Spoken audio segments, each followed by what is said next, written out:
primeiro eu queria perguntar para você, quem foi a Maria Cecília?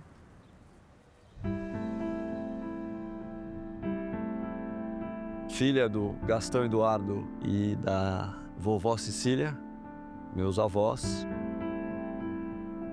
Uma pessoa muito pouco falada na nossa vida, na nossa família. Eu não conheci porque morreu na sua infância e adolescência. Eu me lembro que ela era sorridente, eu me lembro que ela talvez estivesse numa covinha aqui, não tenho certeza, mas enfim. Ela tinha um jeito de ser interessante e ela era, assim, adorada pelo meu pai, especialmente. A gente sempre foi bastante ligado, porque a vida inteira. Dormimos juntos, passamos férias juntas. Uma vez minha mãe deu um jantar e teve uma senhora que por acaso foi lá e ela era muito amiga da Maria Cecília. Aí a gente ficou conversando. E todo mundo fala que ela era muito alegre, que ela adorava brincar. Eu tinha 12 anos quando apareceu a doença dela. Ela tinha 11. Elas pararam a escola para ajudar a mãe nesses 2 anos de doença da Maria Cecília. Nós deixamos de conviver com amigos e colegas, porque deixamos de frequentar a escola. A vida nossa não era igual à vida das nossas amigas e amigos. Então, eu acho que, inclusive, com a morte dela, com a doença dela em princípio, no começo, né? Isso mexeu muito com a mamãe e com o papai. A minha tia, quando ela morreu, o meu avô meio que proibiu de falar o nome dela em casa. Então, era uma coisa pouco usual, né? No mínimo, nos dias de hoje, né? Eu lembro uma vez, eu falei, mãe, mas quem é essa foto que tem aqui? Tem na casa do vovô também. Aí a minha mãe contou pra gente, a Maria Cecília, seu pai tinha uma irmã mais nova, que faleceu. Só que ele tinha um porta-retrato que tinha foto da Maria Cecília e sempre tinha uma florzinha do lado. E essa mesma foto tinha na casa do vovô Gastão e da vovó Cecília. E ela morreu muito cedo de leucemia. Acho que essa dor e esse sofrimento da família que no final pôde criar uma coisa tão importante.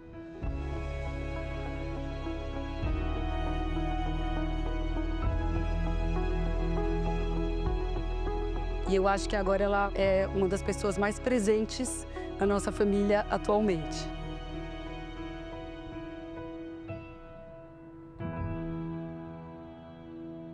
Quando a Maria Cecília adoeceu, o diagnóstico era muito precário. A gente tinha avaliação morfológica, de sangue periférico, de medula óssea, e pouco se sabia do comportamento clínico e biológico da doença.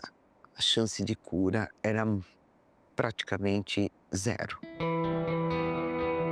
Ela teve o melhor tratamento que poderia ter sido feito à época. Tanto é que a sobrevida dela foi longa. E eu me lembro do Gastão Vidigal me contar que foi numa madrugada que ela faleceu e ele estava com ela. Ele se juntou com o Michel Janra, que tinha até participado do tratamento da Maria Cecília. Eles iniciaram a fundação.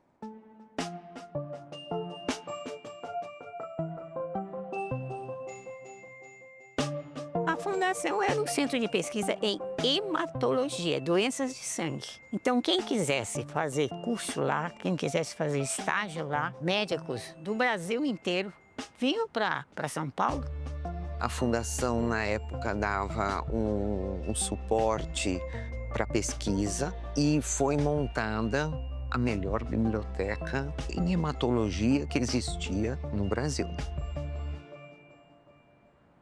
E lá eu tive a oportunidade de conhecer, de conviver com um monte de especialistas do Brasil, né? Eu era desesperada para ficar no microscópio. E só faltava um citômetro de fluxo.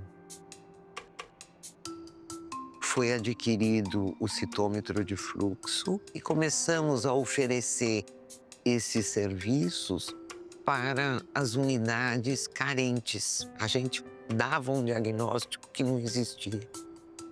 Imagina a importância disso. Na doença que a Maria Cecília teve, hoje em dia, cura a maioria dos casos.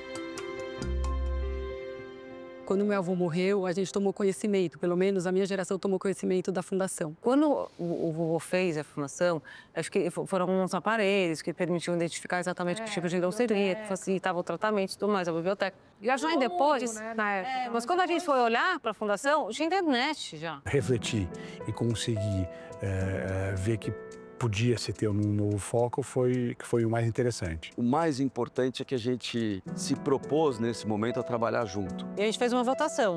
Foi.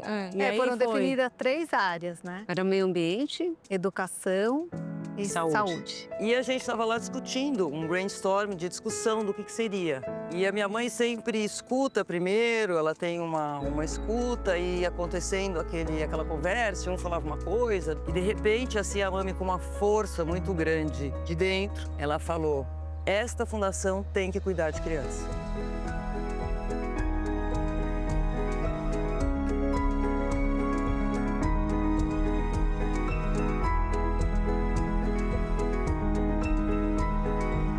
Mas o cara falou, a infância é um chão que a gente pisa a vida inteira. A fundação não é nossa, a fundação é do país. Esse era o desejo do fundador da fundação.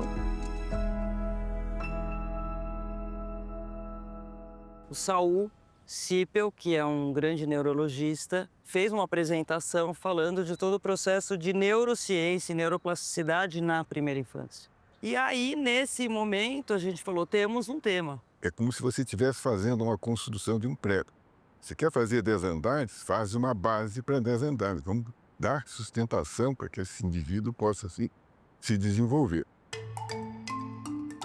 Primeira infância é essa fase extraordinária da gravidez aos 6 anos, onde a gente tem a oportunidade de criar aquele ser humano que está ali chegando numa família, numa casa. Esse período era um período mais importante por causa que aí ocorre o que a gente chama de neurogênese. É o momento em que explode o cérebro, as conexões que ocorrem no cérebro. Um dos elementos mais subestimados na primeira infância é o vínculo, é a formação de vínculo que é muito baseada no amor e na potência dessa troca afetiva, dessa parentalidade positiva, interações responsivas por meio da criança pequena do seu cuidador. E se a gente tivesse que simplificar isso em uma palavra, seria o amor.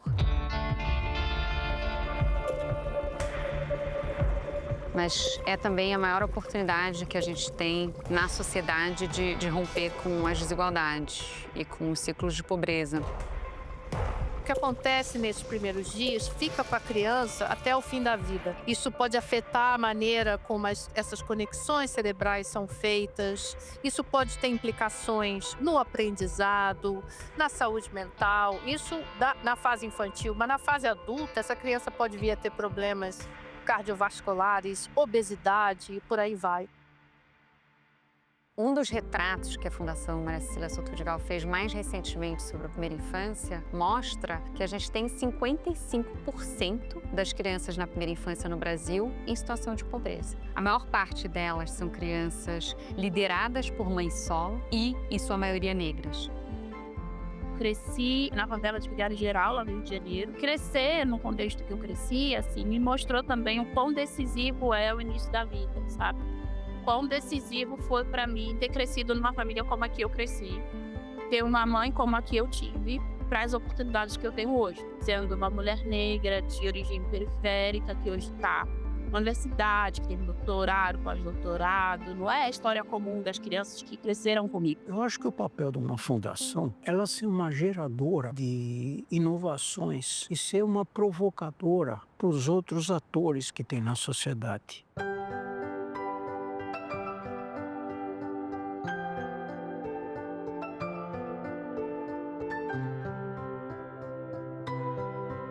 A criação do projeto Primeira Infância, eu acredito que demandou cerca de 2 anos. Então nós começamos a nos articular com isso, lá pelas tantas, tivemos que tomar uma decisão, bom, mas o que nós vamos fazer? Nós vamos escrever, vamos panfletar, vamos passar livros, ou o que falta, e continua faltando, nós vamos pôr a mão na massa. O fato da gente ter um endowment, que é um fundo importante a ser utilizado para a sociedade, É muita responsabilidade. E desde o começo a gente optou por fazer uma coisa muito profissional, de tal forma que a família ficasse fora e tivesse executivos que tocassem o dia a dia. E a família, quer dizer, participando via conselho inicialmente, depois foram sendo criados comitês.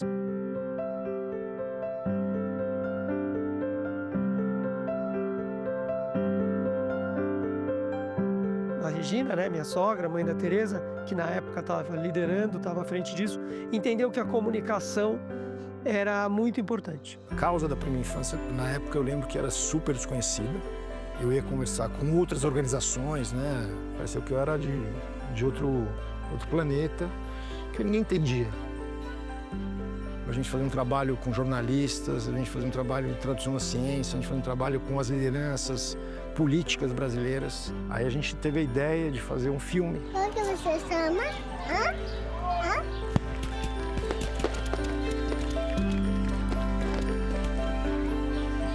This life, what is this? Me siento mejor. Me siento mejor, sí, gracias. Not listen to children, you lose out children. Eu também achei legal ter, tipo, gente de vários países falando, que mostra a inclusão de todo mundo, que não é uma coisa só do Brasil, mas sim de todas as pessoas do mundo, todas as crianças que importam para a Fundação.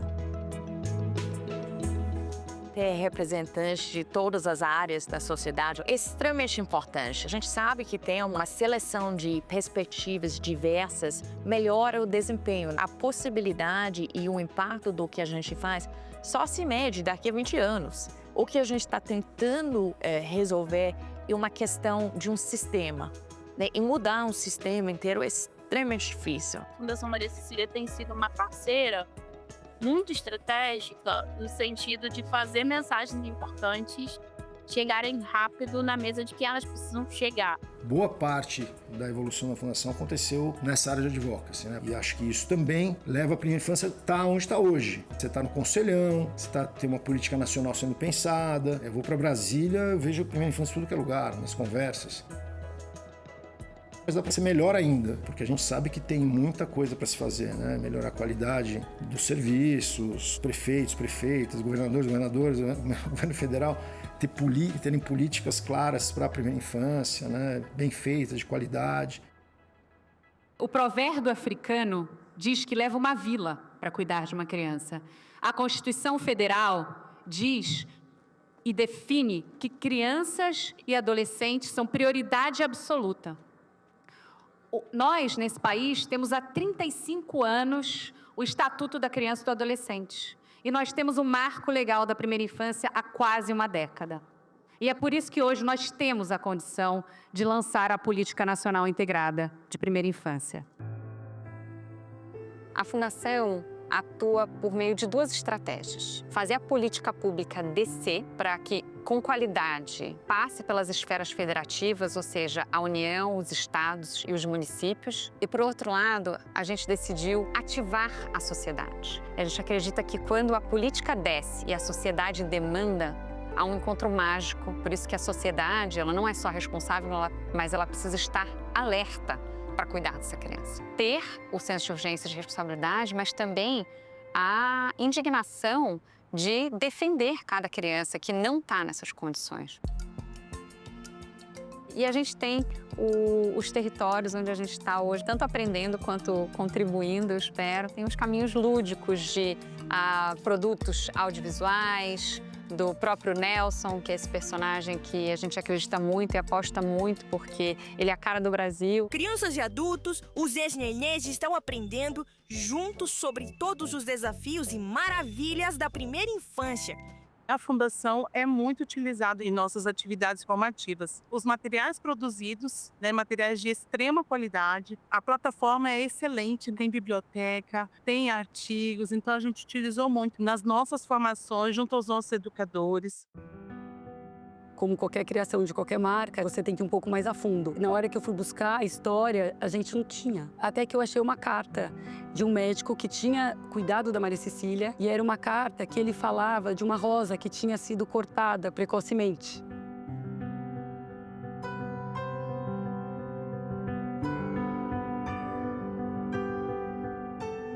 nesse momento eu falei, é esse o ícone, isso vai representar a Maria Cecília, porque eu queria trazer a Maria Cecília de volta.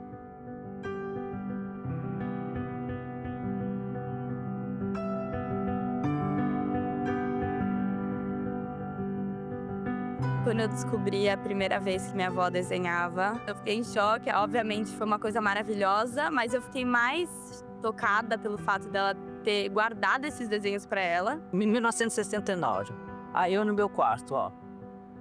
Nossa, avó. A minha válvula de escape foi descobrir a arte era o desenhar. E o que eu mais gostava de fazer era rostos, a expressão das pessoas. Churchill, Kennedy, que era a minha paixão. Ele tava, olha, que ele tava de mau humor, assim. Ó, essa é a Lígia. O que a Cecília fez pra mim, você nunca me deu nem o meu. Olha a Maria Cília, pronto. A Maria Cília tinha um rosto que nenhum de nós tinha, mais arredondadinho, uns olhinhos interessantes, cabelinho castanho mais claro, narizinho piquititinho e um sorriso bonitinho e bochechuda. Foi a forma dela de se comunicar que eu achei muito bonita. A arte tem um poder muito forte sobre a comunicação, então acho que de uma forma, todos nós temos um pouco da Maria Cecília. É igual, e você, Tia T? É igual? Eu achei parecida comigo. Agora, não sei, me deu uma... Na hora que eu olhei a imagem, eu falei, nossa.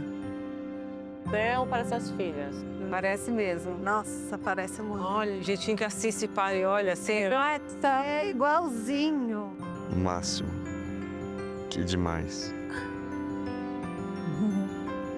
Gente, Tereza, onde é que tá isso? Ah, todo mundo tem que receber agora isso aqui, né? Eu vou estar do lado do porta-retrato, né?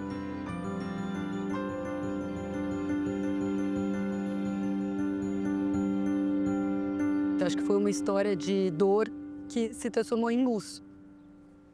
Essa beleza que foram esses 60 anos e que a gente espera que pelo menos pela gente esteja mais uns 60.